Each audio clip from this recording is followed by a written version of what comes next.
Muito bem, meus amigos, boa noite Bahia, boa noite Brasil, está começando mais um episódio do Labocast.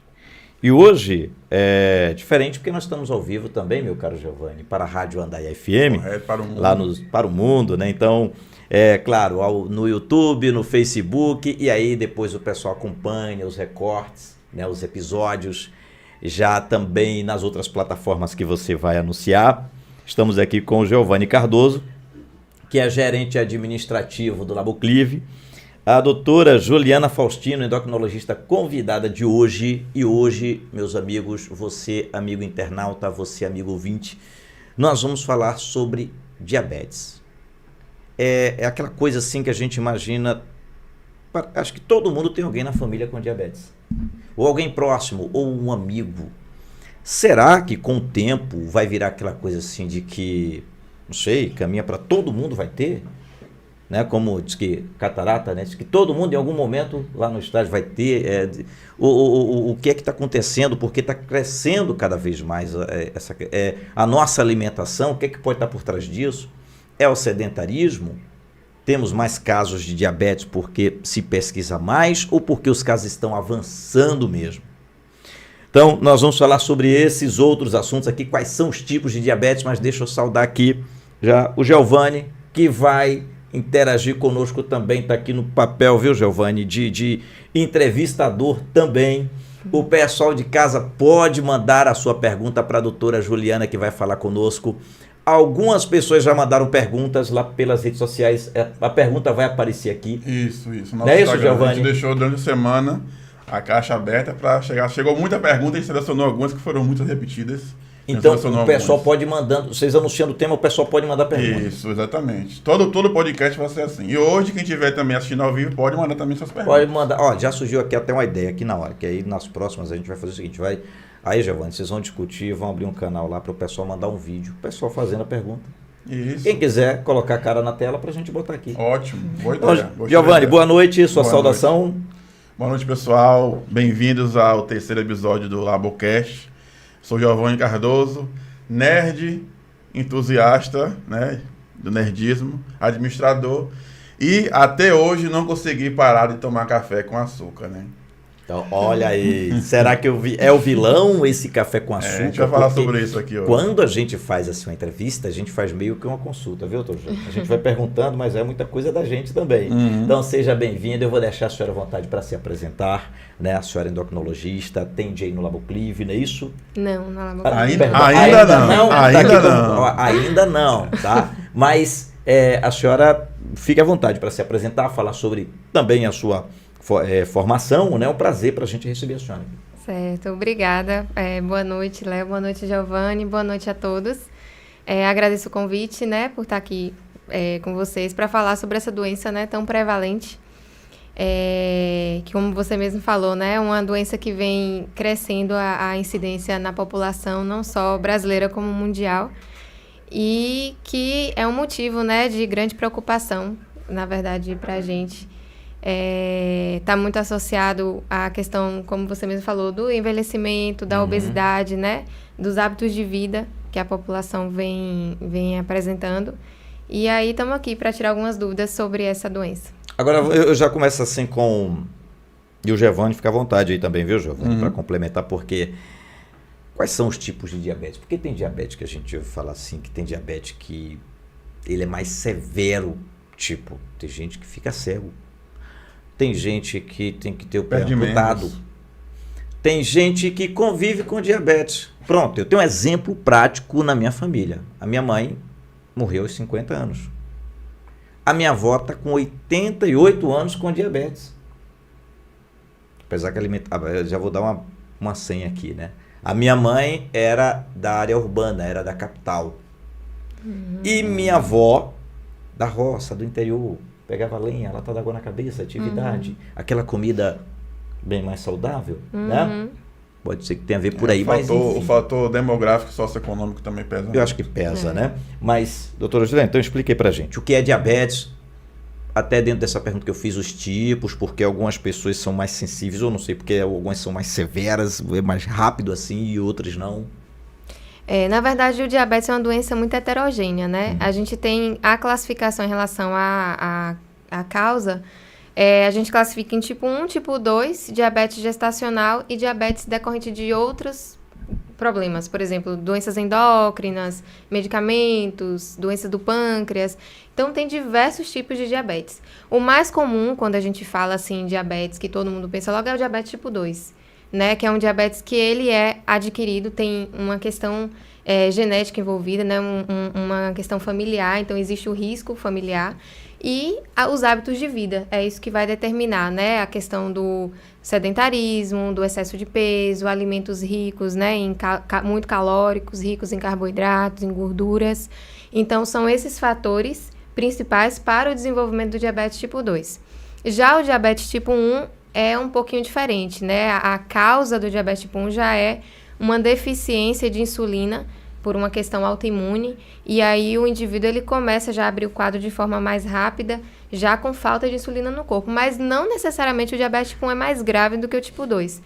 O tipo 1, ele, desde o início, ele vai precisar de insulina para tratar. O tipo 2, não. Ele é uma doença mais insidiosa, ela vai ocorrendo aos poucos, né? Então, está muito associada a alterações metabólicas, excesso de peso, gordura, esteatose hepática, né? Então, na verdade, é uma doença mais sistêmica, digamos assim, né? Que tem um aumento do risco desde o início, do risco cardiovascular, do risco de complicações. Então, por isso essa heterogeneidade, como você falou, né? Então, depende muito dos hábitos de vida, de como foi o controle, quando foi o diagnóstico, se foi mais precoce ou mais tardio, e como foi o controle dessa doença ao longo da vida. Porque a gente sabe hoje que o que vai determinar a complicação, né? Pessoas que têm retinopatia, ficam cegas, perdem uma perna, têm um infarto, um AVC, isso está muito relacionado ao controle, entendeu? Muito bem, Giovanni. Você também, né, você estava falando até que estava pesquisando algumas informações, né, alguns dados aí sobre... Isso. Falando aqui, então, de estatísticas, o Ministério da Saúde tem diversos dados importantes para a gente falar aqui, para até alertar você, ouvinte, que estiver nos assistindo.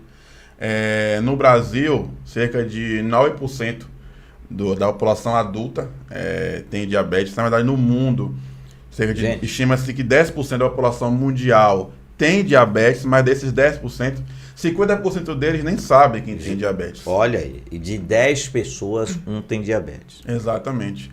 Cada 10, um tem. Mas só que o detalhe, né? É que essa estatística muita gente não sabe. Então a doutora vai falar pra gente sobre esse perigo, o problema do pessoal que não sabe. Tem e não saber, exatamente. É justamente por isso. Isso a gente essa estatística inclui muito o diabetes tipo 2, né? Que foi como eu falei. Por quê? Porque essas alterações o que metabólicas... na fase inicial é que ele não sente o efeito? Justamente, porque essas alterações metabólicas vão acontecendo e a pessoa, ela é assintomática, né? Ela não tem aquele quadro clássico que todo mundo conhece de urinar demais, beber muita água, ter muita fome, emagrecer. Aquilo ali é quando a reserva de insulina da pessoa já está muito baixa. Então, ocorre no início do tipo 1, que é a minoria, só 10% dos diabetes esse são tipo 1. Mais perigoso pelos sintomas serem silenciosos, assim? Então, justamente, retarda mais o diagnóstico, né? O tipo 2. E nisso aí a pessoa vai, o açúcar, a cervejinha, a cachaçinha. Justamente. Achando que então, tá tudo em bem. média, mais ou menos uma pessoa que diagnostica diabetes hoje, ela tem no mínimo 5 anos já de alteração, aquela alteração metabólica que vai levar a esse quadro. Que se fosse diagnosticado antes, os efeitos seriam menos severos. Isso, a gente teria Ia ter o controle do... e como alertar aquela pessoa de que aqueles hábitos precisam ser mudados, entendeu? Para evoluir, para prevenir uma evolução, uma complicação. Então, na verdade, o diabetes tipo 2, ele é diagnosticado já muito mais tardiamente, entendeu? E o que também, outro dado interessante que mudou recentemente, referente a esse diagnóstico. Como a gente falou até no primeiro episódio, né? Veio a pandemia e a saúde ficou em ênfase. Isso, de certa forma, foi positivo em algumas situações. Por exemplo, como ficou em ênfase, as pessoas passaram a procurar mais o seu médico, um laboratório para fazer seus exames regulares, fazer um check-up. O que não era tão comum Então, a pessoa que faria um check-up no máximo uma vez no ano, passou a fazer várias vezes. Até porque estava aquela coisa assim, da Covid ia ser mais severo para quem já tinha algumas comorbidades né? e tal. Aí a pessoa pensa, será que eu tenho... Vou dar um exemplo dentro do que você falou aí, um exemplo aqui da cidade, um exemplo claro, clássico aqui. O vice-prefeito Careca, né? Ele descobriu que era pré-diabético, que já estava no... Bom, que parece que já estava no nível de pré-diabético e parece que a Covid acelerou. Porque envolve imunidade, toda aquela coisa. Tá? E ele disse que tinha a vida dele normal, que ele não sabia que tinha diabetes. Aí quando veio a Covid, teve que fazer todos os exames e tudo e tal, né? Aí descobriu que ele disse, rapaz, que doença silenciosa, porque ele... E outra coisa, todo mundo que vê aqui conhece Careca, viu Careca na campanha, chegando na casa de todo mundo, e campanha assim. Cheio de energia. Você tem que comer um pouquinho na casa de cada eleitor, senão faz desfeito. E lá vai. E aí, pronto. Aí bate com essa informação também, que vai ser a estatística que você trouxe, de muita gente que não sabe. Não sabia, e tanto que isso impactou diretamente nessa estatística, porque o Brasil tinha, até 2020, 8% de diagnosticados. Após a pandemia, como teve essa cultura, acabou que pulou para quase 10%, porque as pessoas acabaram descobrindo que tinha. Muitas pessoas têm diabetes e não sabem. Isso é muito perigoso, conforme a doutora falou. O diagnóstico é por exame de laboratório, de rastreio, né? Para chegar ao ponto de um paciente com diabetes tipo 2 estar urinando demais, perdendo muito peso, né?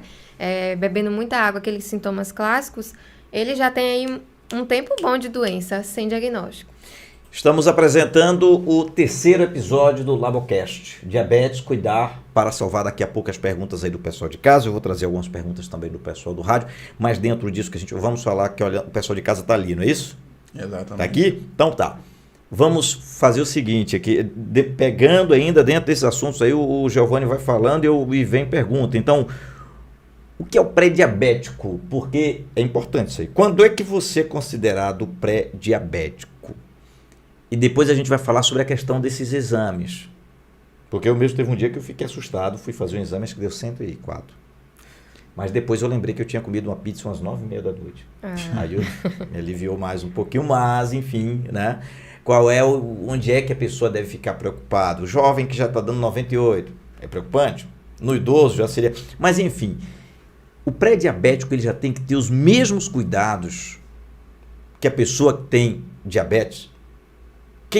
O que é o pré-diabético? Explica aí pra gente. Então, o pré-diabetes, na verdade, é a mesma doença, mas em um estágio Vamos falar olhando o pessoal de casa ali. Vamos lá. Então, a gente classifica laboratorialmente, né, o pré-diabetes quando o paciente tem a glicemia de jejum entre 100 e 125 e a hemoglobina glicada, né, entre 5,7 a 6,4. Esses são os valores laboratoriais para a gente diagnosticar como pré-diabetes. A partir de 100, então, já é pré? A partir de 100. A partir de 126 já é considerado diabetes. Isso em um exame de laboratório, lógico que tem que ter algumas condições. Por exemplo, você falou do jejum, né? Então a gente tem que ter um jejum entre 8 e 12 horas para ser feito esse exame de glicemia de jejum. Agora, né? Deixa eu perguntar, qual é a pessoa que está no pré-diabetes? Pode voltar para antes do 100, assim, tipo assim, com corrida, alimentação. Né? Exatamente. Quando ele chega lá e diz, não, eu quero baixar dos 100. Pode. Justamente, talvez é por isso que foi criado, na verdade, esse termo pré-diabetes. Que é como se fosse um alerta que a gente está dando, né? De que não está normal. A glicemia ela não está normal, ela não está em nível ainda de diabetes. Ela está naquele meio termo. Então, é um alerta que o médico dá. Precisa mudar, né? Precisa mudar hábito de vida, precisa mudar a alimentação, precisa fazer exercício físico, precisa fazer alguma coisa. Em alguns casos, né? Alguns pacientes que têm um fator de risco mais importante, ou então aqueles pacientes que já estão fazendo isso tudo e persiste essa alteração, aí a gente entra com medicamento. Mas, a princípio, o tratamento é mudança de hábito, né? Alimentação e exercício físico. Outros hábitos também, diminuir bebida alcoólica, cessar tabagismo, né? Dormir melhor, diminuir estresse, porque tudo isso vai repercutir na questão, né, da qualidade de vida e dos hábitos de vida da pessoa. A senhora vai falando, eu já vou trazendo as conversas que a gente ouve no dia a dia. A senhora falou de bebida alcoólica. Aí tem aquele pessoal que diz, olha, tem uma cerveja aí que tem menos açúcar. E aí eu posso tomar essa. Não, viu uma pessoa dizer assim, rapaz, eu tomo as outras cervejas, eu já fico meio assim, sinto, né, alteração na pressão. Agora, quando eu tomo... falar aqui, não tem problema falar marca não. Quando eu tomo a Heineken, eu me sinto bem, eu fico imagine outro dia ou mais tarde como é que não vai ser isso, né? Porque, não sei, pode ter a propaganda, né, Giovanni? De menos açúcar, mas eu acho que o produto usado para fazer a cerveja, que a gente vai entrar nesse mito aqui também. O pessoal imagina que o problema está naquilo que ele sente no paladar, aquilo que é doce. Isso. Aí ele acha que a farinha, como não é doce... Não aumenta, Aí não tem problema. Tem muito disso, né, Giovanni? Essa confusão na verdade, que o pessoal faz. Vamos quebrar esses mitos aí, gente. Aproveitar a doutora Juliana. Diversos mitos relacionados a isso. A sensação, você tem que estar sentindo para saber se tem efeito ou não. Isso me lembrou até... quem é dos anos 90 vai lembrar o mertiolate, né? O mertiolate ardia e o mercúrio não. A pessoa diz então, que o mertiolate era melhor. O mertiolate é melhor. Você tem que estar sendo curado pela dor. Tem que doer para você estar sendo curado. Então, isso é bem relacionado ao que o Léo falou. Você tem que sentir o açúcar ali. Se eu não estou sentindo nada de açúcar, então tá tudo bem. Posso tomar litros e litros de cerveja. Não é bem assim. Na verdade, são diversos mitos. Inclusive, eu queria até provocar aqui na nossa conversa um mito, um tabu que a gente tem que trazer aqui, botar esse elefante aqui no meio da sala, que é o bendito adoçante. Ele realmente vai proteger o pré-diabético e o diabético para poder controlar a doença, ou isso é só um mito? O adoçante, ele realmente substitui o açúcar, doutora? Na verdade, tem uma polêmica muito grande dos adoçantes, inclusive a OMS, né, recentemente, em maio, não sei se vocês chegaram a ver, mas ele lançou uma diretriz aí falando sobre os adoçantes. Agora, eles falaram mais especificamente em relação ao peso, né, que eles não indicaram o uso de adoçante artificial para controle de peso. E somente os açúcares de baixa caloria que a gente considera como polióis, tipo aquele xilitol, não sei se vocês já ouviram falar, que foi o único que não foi condenado aí pela OMS. Mas a questão do adoçante é o seguinte, os estudos que eles usaram são bem controversos, né? Mas o fato é que em paciente diabético ainda em alguns casos é necessário. O ideal sempre é a gente optar pela alimentação natural. Então, adoçar de forma natural os alimentos. Você vai fazer um bolo de aveia com banana, o doce vai vir da banana. Mas muita gente não está acostumado, o paladar não está acostumado com isso e acaba que a adesão à alimentação fica ruim. Então, os adoçantes, eles entram nesse sentido, né? De melhorar a adesão do paciente a uma alimentação mais saudável. É aquela sensação de que está docinho ali. Justamente. Então, mas não é aquela coisa que é o açúcar, né? Mas isso aí, assim, isso aí, desculpe interromper, doutora, mas isso aí que ela falou me lembrou a minha rotina diária com meu filho. Porque meu filho, ele tem um pouco de aversão a coisa muito adoçada, hein? Porque desde novo, a panquequinha dele, por exemplo, eu só coloco banana, aveia e ovo, somente. Ele odeia suco, com açúcar, se for natural, ele nunca provou refrigerante. E eu acho que tudo isso está muito associado, na verdade, à cultura mesmo da sociedade. Não, nós temos você na verdade, estimulado a consumir açúcar desde novo. Isso. O suco a laranja já é doce. Justamente. Exatamente. A não ser uma ou outra que pode estar ali. Tá. Mas a manga, tem gente que faz ali o suco de manga e bota açúcar. A manga é doce. Né? Então, assim, o ideal é a gente aprender a sentir o gosto dos alimentos, o doce do alimento, entendeu? Então, é isso que a OMS quer, estimular nesse sentido. Aí existem estudos, né? Aí eles falam sobre alguns riscos de câncer relacionados a adoçantes artificiais, né? Alterações gastrointestinais, na flora intestinal. Então, assim, mas nada conclusivo. O fato é que a pessoa que tem dificuldade de aderir a uma dieta sem nada de açúcar, o adoçante, ele vai ser uma estratégia que a gente vai usar, lógico que em pequena quantidade, né? Nas quantidades recomendadas. E aí, como alternativa hoje, a gente tem o xilitol, que é um açúcar de baixa caloria, né? Ele é natural, é um açúcar, mas ele tem uma absorção menor, um índice glicêmico menor do que o açúcar da cana. Então, ele é uma opção boa hoje em dia para se usar, entendeu? Muito bem, Giovanni, só reforça aí para o pessoal do rádio, onde é que o pessoal pode acompanhar o podcast aqui, porque daqui a pouco nós já vamos encerrar para o rádio, continuar com o pessoal da rede social, né? Mas onde é que está disponível aí? Então, todos os episódios... Além do blog do Valente? Além do blog do Valente, todos os episódios dos podcasts, do Labocast, ele vai estar sempre disponível no YouTube. Inclusive, já tem 2 episódios lá publicados. Vai ter alguns cortes também no Instagram e no Spotify também. Tanto no YouTube quanto no Spotify. No Spotify você vai escutar na íntegra, certo? Todo o nosso bate-papo aqui. E você vai sempre ter alguns cortes disponíveis no Instagram do Laboclive, @Laboclive. Muito bem. Então, voltando aqui, falamos do adoçante. Agora eu quero saber do açúcar, porque dizem que tem um açúcar que não é industrializado. Eu esqueci o nome dele.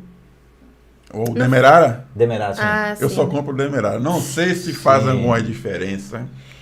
Com relação Ele é menos nocivo? Com relação à glicemia, é a mesma coisa, né? É a mesma açúcar coisa, branco, açúcar demerara, mascavo, açúcar de coco, tudo. Eles têm um índice glicêmico muito alto, vão elevar muito a glicemia. Então, eles não são recomendados para quem tem pré-diabetes, quem tem diabetes. E a gente deve evitar, quem não tem nenhum desses problemas, deve evitar no dia a dia, né? Usar realmente em quantidade muito pequena. O ideal é a gente evitar. Mas, com relação à questão de ser ou não industrializado, ele é mais assim, tem mais nutrientes do que o porque ele não é branco, refinado, porque né? ele não é refinado, não passa por um processamento Mas não químico pode entrar intenso. naquela linha, olha, esse açúcar aqui o diabético pode. Muitos pacientes no consultório falam, doutora, falaram que artificial o adoçante é um veneno, eu estou usando açúcar mascavo. Não, aí não vai atrapalhar muito o controle, não tem como. Pedindo para perguntar aqui, a senhora explicar mais sobre a questão do índice glicêmico, né? Que o pessoal quem é da linguagem do dia a dia de quem está ali com diabetes fazendo aquele controle, né? Então, o índice glicêmico vai ser mais ou menos o quanto aquele alimento vai aumentar o açúcar no sangue, a glicemia, né? Então, tem alimentos que têm um índice glicêmico muito alto, que eles aumentam muito rápido a glicemia. Então, esses alimentos, eles vão provocar um descontrole maior. Às vezes, o medicamento, a insulina que a pessoa usa, não vai ser suficiente para controlar aquele pico de glicemia causado. Então, por exemplo, das frutas, né? Então, a gente tem laranja, banana. Essas frutas têm um índice glicêmico alto, né? Eles fazem uma absorção muito rápida e aumentam muito rápido a glicemia, entendeu? Giovanni, fica à vontade aí. Sim, a gente está falando aqui, na verdade, no Brasil, segundo o Ministério da Saúde, 16 milhões de pessoas com diabetes. É muita gente. É muita gente. É muita gente. E é uma doença que eu considero um dos males do século, né? Como eu falei anteriormente, a gente é desde pequeno doutrinado a consumir açúcar. A propaganda muito conhecida de um refrigerante, que eu não vou falar o nome, mas todo mundo conhece refrigerante vermelhinho e também o azulzinho. Desde pequeno eu sou bombardeado com essa propaganda. Os arcos dourados também, você consumir gordura, você consumir açúcar, desde pequeno. Tem uma situação polêmica aí, né? Que eu acho que é a questão das escolas. Essa educação já deveria passar também pelas alimentar, né? Lanchonetes das escolas. Justamente. Sei. Seria radicalismo? Seria, mas o aluno chegar ali e procurar, eu quero uma Coca-Cola. Não vende aqui. Não tem. Não tem. Por quê? Porque a criança já começa, sabe, a pensar, tem algo aqui com fritura, então vamos dar preferência àquele que for recomendado por um nutricionista, que é aquele assado, né? Algum salgado, mas que seja algo com valor nutricional, algo com controle. Mas por que não tem tal coisa? Porque não? Aí começa a educação dos pais. Gente, vocês estão mandando. Eu não recomendo você oferecer refrigerante para o seu filho. Não recomendo. Tem gente que na feira, doutor, fica à vontade até para falar sobre isso aí também, do mês, compra merenda escolar e tá ali os pacotinhos dessas gorduras aí do que tem aí. Como é? Que gordura tem trans. Isso, trans, né? Que tem nesses biscoitos. O famoso Mirabel. Isso. Que é açúcar puro. Porque é fácil para guardar, para comprar, é prático, aí todo mundo vai por isso. E é isso, e o importante é que assim, não é só o açúcar, né? São os carboidratos de absorção e as gorduras ruins, né? Essa gordura trans. Então, esses alimentos, danoninho, né? Que são feitos para criança. Então, assim, por quê? Porque tem muito açúcar, é palatável, né? Mas acaba que a gente cria um hábito na criança ruim. Então, a gente sabe que o hábito alimentar, o paladar da criança é formado nos primeiros 2 anos. Então, hoje em dia, a gente tenta agir muito nesse período, né? É feito para vender, para seduzir. Isso. Né? E você acaba viciando, que açúcar é viciante. Vicia. Dentro desses mitos e verdades, tem alguns temas que eu quero trazer aqui, que é, por exemplo, a questão do chás. E também teve uma polêmica aí, uma certa vez no programa do Luciano Huck, foi um teste que o pessoal, se eu não me engano, da Universidade do Ceará, uma universidade federal, fez com 42 pessoas, com a água do quiabo. Nós colocando a água do quiabo de um dia para o outro, e de manhã cedo a pessoa em jejum tomar. E fizeram os testes dos níveis glicêmicos dessas pessoas e teve, comprovadamente ali, de 42 pessoas, 38 realmente teve ali uma redução. Isso foi contestado, porque não era algo científico, comprovado e tal, mas o fato é que, bom, chamou a atenção que realmente quem tomou aquela água em jejum teve ali algum controle, alguma coisa. Então eu gostaria de ouvir a senhora sobre isso. Porque realmente, assim, um estudo científico, ele tem que ter um controle maior, né? Maior, assim, não é primeiro, a quantidade de pessoas, né? A amostra tem que ser A maior. amostra tem que ser muito maior. E tem que ter outros fatores. Por exemplo, quando a gente avalia um medicamento, para saber se esse medicamento ele é eficaz para controle da glicemia, você tem que homogeneizar a população. Então, por exemplo, a população ela tem que estar tomando dos outros medicamentos, tem que ser parecidos, tem que estar submetida às mesmas condições, aos mesmos estímulos de exercício, atividade. Então, muita coisa, na verdade, isso não tem como a gente avaliar dessa forma. Porque, por exemplo, eu não sei qual é o medicamento que os 38 que melhoraram, quais são os remédios que eles estavam usando para diabetes, entendeu? Será que não foi remédio? Como era o hábito deles? Então, assim, na verdade, isso, com esse dado aí, a gente não consegue concluir nada, né? Mas o quiabo tem... Vamos colocar assim, tem alguma base, essa água do quiabo ali que ficou, pode, não sei, por ter mais fibra ou alguma coisa, pode... A princípio, assim, que eu conheça, não tem nada específico no quiabo. O que acontece é que o quiabo é uma leguminosa de baixo índice glicêmico, né? Então, o quiabo, ele não tende a aumentar muito a glicemia. Então, você fazer só o quiabo, um cortadinho de quiabo, uma coisa sem outras coisas, ele vai ter um índice glicêmico muito baixo. Muito baixo, então... Então, ele já não tende a aumentar a glicemia. Agora, se ele tem algum fator específico para baixar, isso aí realmente eu desconheço. Agora, uma coisa que eu estava aqui pensando, a gente falando aqui sobre a criança, a partir de 2 anos, o paladar dela fica mais desenvolvido. Como eu falei, eu não ofereço alimentos com muito açúcar para o meu filho, como eu falei agora, mas estava pensando também que a indústria, na verdade, a indústria alimentícia, ela acaba dificultando você ter uma vida saudável. Quando você vai fazer feira, todo mundo aqui está me escutando faz feira, né? Tente colocar no seu carrinho só coisa saudável. Tente fazer isso para você ver. Vai dar muito mais caro do que uma feira convencional. Então a indústria, ela já dificulta para você. Qualquer coisa mais saudável, mais fitness, é muito mais caro. Então a sociedade acaba sendo induzida, doutrinada a consumir açúcar, a consumir gordura, a consumir alimentos que vai ser prejudicial à sua saúde. Então realmente é muito difícil. Agora depende também, porque quando a gente fala, por exemplo, alimentos naturais, né? Você vai comprar batata doce, vai comprar fruta, vai comprar raiz, essas coisas, acaba se comprando na feira, né? Isso aí tem que ser, na verdade, mais a base da alimentação, né? Tem a proteína, que tem que ter também uma quantidade de proteína. Agora, quando você fala assim em relação a, por exemplo, um iogurte mais saudável, um queijo mais saudável, realmente isso aí encarece. Acaba sendo mais caro. Mas tá ouvindo a doutora? Faça a feira, Mas é isso que eu come falo. suas raízes, come suas raízes. Vá na feira, porque os alimentos da feira são os melhores, né? Pra gente, ovo, que é proteína, né? Agora aquela pergunta assim que eu acho que os seus pacientes devem chegar, mas doutora, aquele docinho que eu gosto sempre, ou então eu tenho que zerar realmente. Inclusive, hoje é dia mundial do chocolate, viu? Qual é o doce? Olha só, né? Tem algum... Inclusive, falar do chocolate, porque é verdade que esses que são mais 70% e tal, aí tem um nível ali para o pessoal? Porque tem menos açúcar, menos né? açúcar, né? Quanto maior a porcentagem de cacau, menor a quantidade de açúcar. Então, teoricamente, você comer acima de 70%... é mais saudável. Então, quanto mais amargo, menos mal a fazer para você, né? Justamente. Então, mas o tipo diabetes, ele é zero doce ou tem algum limite?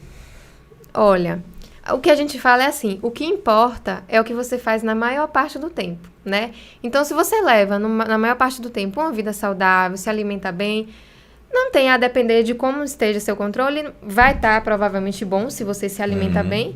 De vez em quando, vai numa reunião, no aniversário, alguma coisa, você pode comer um pouquinho, experimentar. Isso não vai impactar de forma tão importante. O que vai impactar é o seu dia a dia. Então, o importante é você manter a dieta equilibrada, né? Evitar essas coisas no dia a dia, entendeu? Em geral. Muito bem, então tá aí, estamos apresentando aqui esse bate-papo. Vamos trazer as perguntas, Gregory? O pessoal de casa. Vamos abrir aí do Instagram. Vamos lá, né? Abrir o pessoal que mandou, Giovanni, pelo Instagram, não é isso? Isso, do @Laboclive. Então, já durante a semana, no Instagram do Laboclive, que você já pode seguir, vai ter o anúncio do próximo tema. Isso. E você pode mandar a sua pergunta também para já aparecer aqui no próximo programa, tá bom? Então, o Labocast, que tá no rádio, tá no YouTube, tá no Deezer, no Spotify. Qualquer plataforma que você São procurar, várias as plataformas aí para você baixar. Deixa ali já baixado e você de repente vai viajando ouvindo essas dicas, esse bate-papo importante sobre prevenção. A gente não está aqui, gente, para falar necessariamente sobre doença. Não é, doutora? A doutora veio aqui hoje para falar sobre como como prevenir. Né? Como cuidar para salvar. Vamos lá, trazer essa pergunta aqui importante. E, portanto, qual a importância da gestante fazer teste de tolerância à glicose? Porque aí já tem, você imagina, não sei como deve ser a gravidez com diabetes. Isso. Na verdade, hoje é uma recomendação, né, para todas as gestantes, porque a gente sabe que o diabetes gestacional é a doença metabólica mais comum na gestação. E pode levar a complicações, né, como óbito fetal, como doença hipertensiva, prematuridade, hipoglicemia neonatal. Então, desconforto respiratório do recém-nascido, né, do neonatal, assim que ele nasce.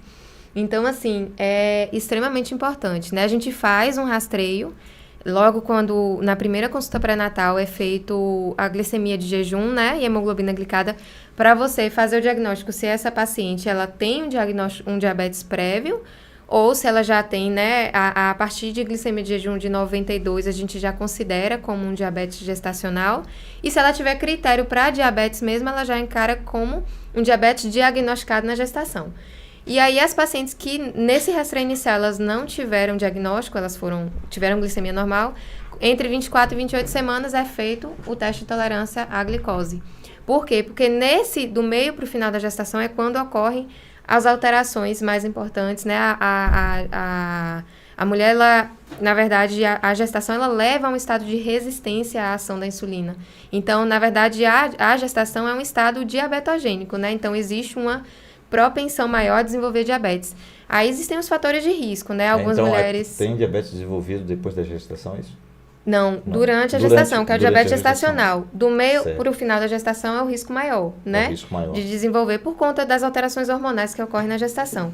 E aí, aquelas mulheres que têm um risco maior, por exemplo, histórico familiar, já tem síndrome de ovário policístico prévio, já teve alguma alteração glicêmica antes, essas pacientes, elas têm um risco maior. Mas a recomendação é todas as gestantes fazerem a avaliação glicêmica. Então, a pessoa que tem diabetes, a gravidez já é de risco? Sim. A que já engravidou com diabetes já é uma gravidez de muito risco. A criança já pode nascer diabética?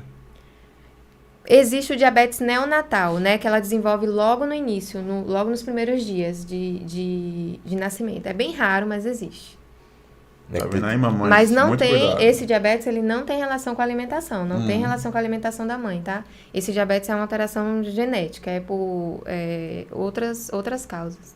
Bom, agora uma pergunta aí que uma certa vez eu vi uma pessoa, a pessoa que tem a propensão, a questão hereditária, né? Hereditária. Vamos supor que ele faça um rigor, que ele diga assim, olha, eu vou abolir praticamente doce.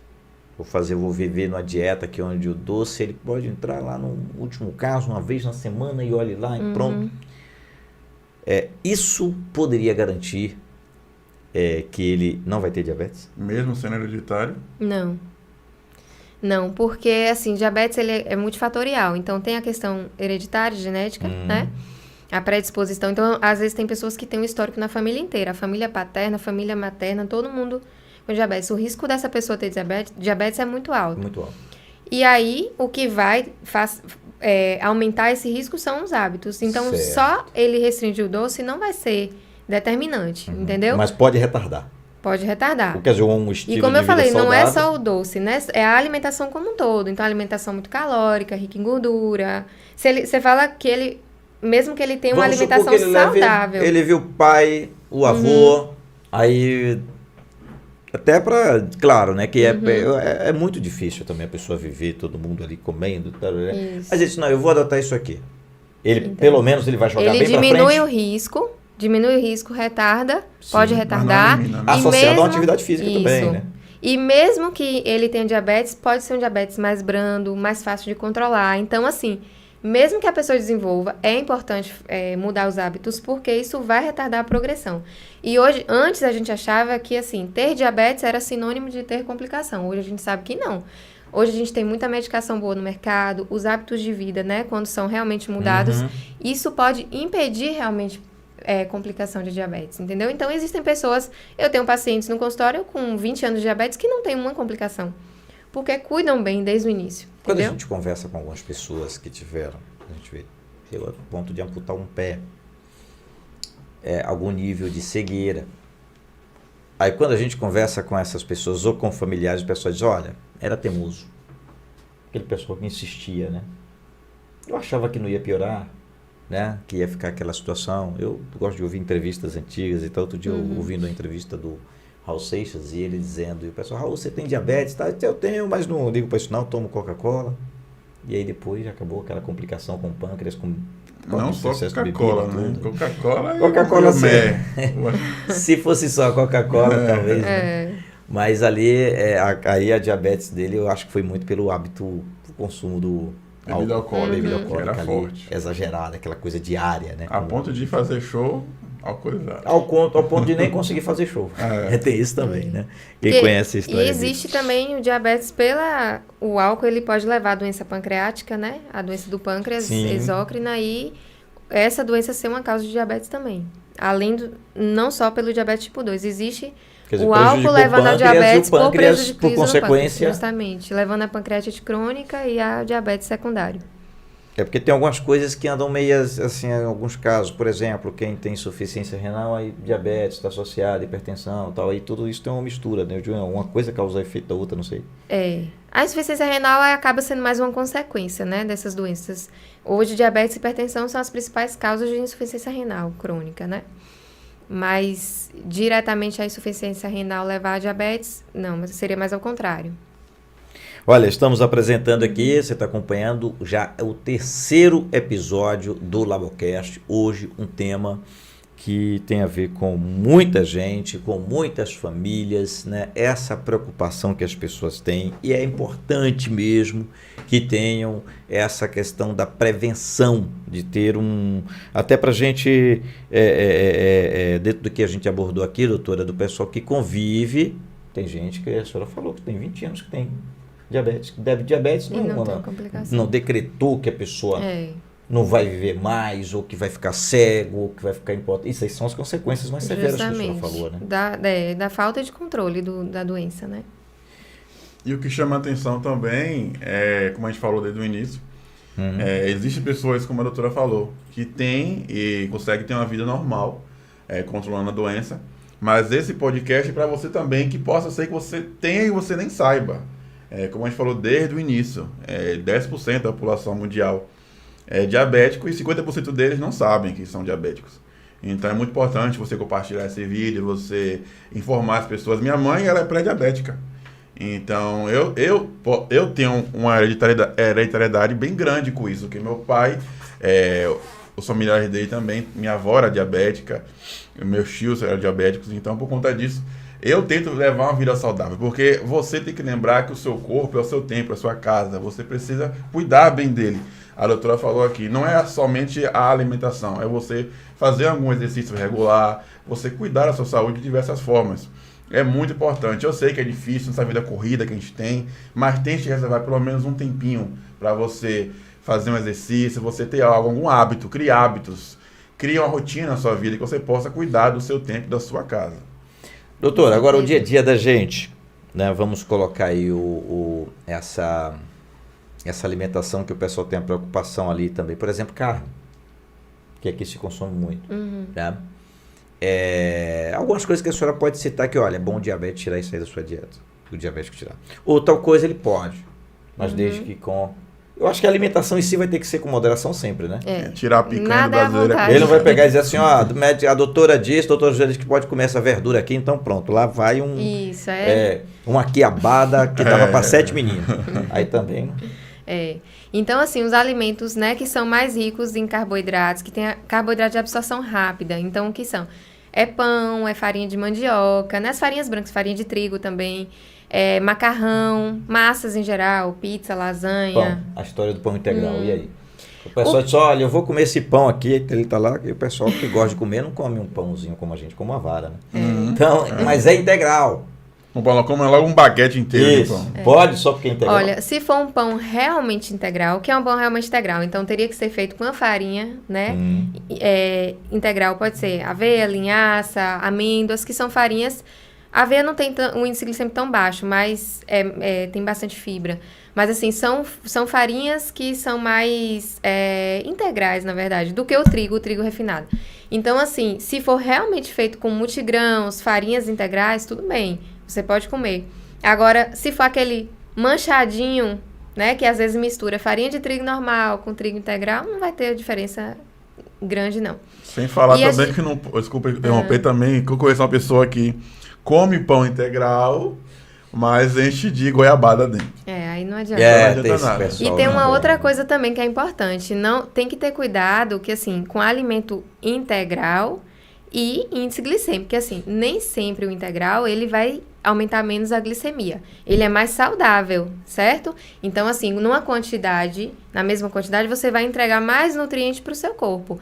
Mas não quer dizer que ele vai aumentar menos. Então, existem farinhas, tipo a farinha de amêndoas, farinha de linhaça, que elas são mais low carb, digamos, tem menos carboidrato. Então, sim, realmente eles vão ter um impacto menor na glicemia.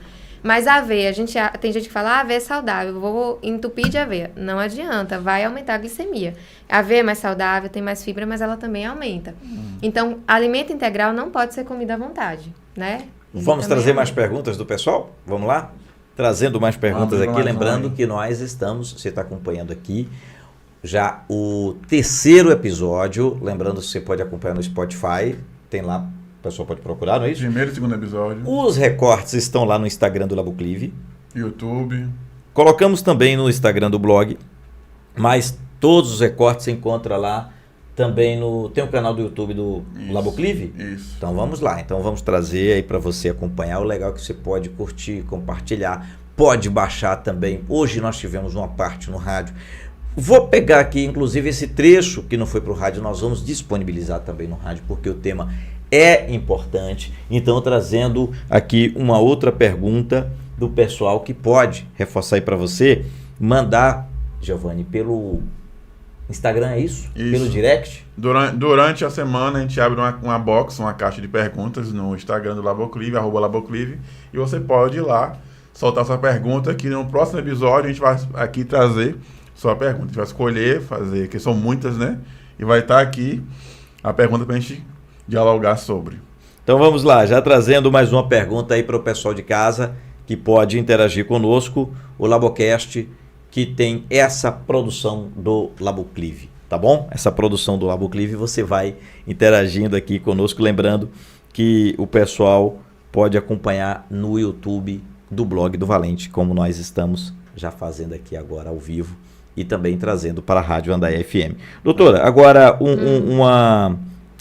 a situação das pessoas que não vivem necessariamente controlando, quer dizer, o controle da glicemia de outro ponto, é de outra situação. Aquela pessoa que altera, é um diabetes um pouco diferente, eu já vi com até crianças. É aquele pessoal que o açúcar ele pode baixar demais, e aí é ruim para ele. É que a pessoa tem que receber até insulina para ter um controle. Mas ele também, se comer alguma coisa, pode subir demais. Né? Eu já vi isso em adultos e até crianças. Isso. Na verdade, a hipoglicemia, né? O que você falou do açúcar quando baixa demais. Esse é um grande problema que a gente tem no tratamento, né? Porque, em geral, boa parte dos medicamentos ou as insulinas que a gente tem, elas têm esse risco de hipoglicemia. Então, a gente sempre tenta evitar ao máximo, né? É difícil você evitar 100%, mas a gente tenta diminuir muito as hipoglicemias, porque é aquela questão, o medicamento está agindo, a insulina não é como a do nosso corpo, né? Que nosso corpo é perfeito, ele libera quando tem que liberar, diminui a liberação quando precisa.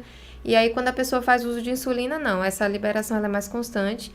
E aí, se ficar muito tempo sem se alimentar, se a dose está um pouco acima, acaba tendo hipoglicemia.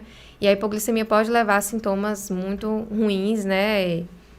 Desde tontura, perda de consciência, até se for grave, crises convulsivas. Então, é um problema que a gente tem no tratamento que a gente sempre precisa perguntar ao paciente e evitar ao máximo que isso aconteça.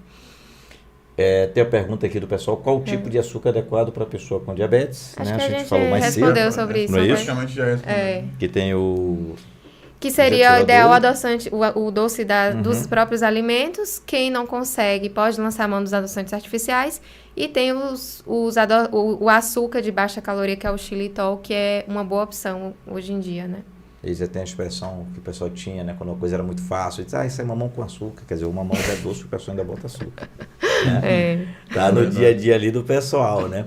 Ou então fazer alguma vitamina e já coloca ali o leitinho na banana, né? E aí... Toma-lhe açúcar, a banana já é doce, o leitinho já vem com doce. E o pessoal, mas está faltando mais um açúcarzinho e tal, aquela coisa. Como funciona o tratamento com insulina injetável? Então, o tratamento com insulina, a gente vai lançar mão em duas situações, né? Ou aquele paciente que ele tem já uma reserva de insulina baixa, que tem aqueles sintomas de urinar muito, beber muita água, tá emagrecendo, que pode ocorrer no diabetes tipo 1 ou no diabetes tipo 2 já num estágio mais avançado.